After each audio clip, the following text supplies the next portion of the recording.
Praise the lord. ప్రియమైన సహోదరి సహోదరులారా, ఈరోజు కూడా మనం మరి లూకాసు వార్త 16వ అధ్యాయంలో ఒక ధనవంతుడు ఉన్నాడు.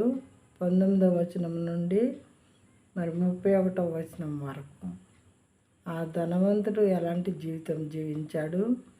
అతని వాకిట్లో ఒక దరిద్రుడు పడి ఉండేవాడు. అతని పేరు లాజరు.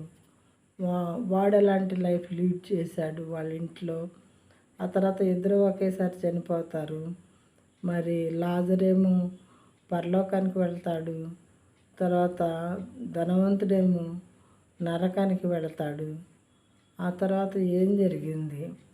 నరకంలో ఉన్నటువంటి ధనవంతుడు మరి లాజర్ని పిలిపించి అతని వేలు నీళ్ళల్లో ముంచి, ఒక్క వేలుతో ఒక్క డ్రాప్ నా నోట్లో, నేను నరకంలో కాలి చనిపోతున్నాను, వేదన పడుతున్నాను, ఒక డ్రాప్ ఆఫ్ వాటర్ నా నోట్లో వేయించండి తండ్రివైన అబ్రహామ అని అక్కడ ఉన్నటువంటి ఇంకో పరిశుద్ధునికి చెప్పడం జరుగుతుంది. ప్రియమైన వారలారా, మరి మనం ఒకసారి కళ్ళు మూసుకున్నాక మనం చనిపోయిన తర్వాత మరొక ప్రపంచం అనేది ఉన్నది.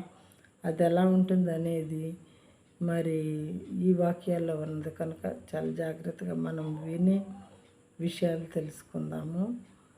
మరి మొదటిగా ఫస్ట్ లూక్ చాప్టర్ 16 verse 19 చూద్దాము. Praise the lord.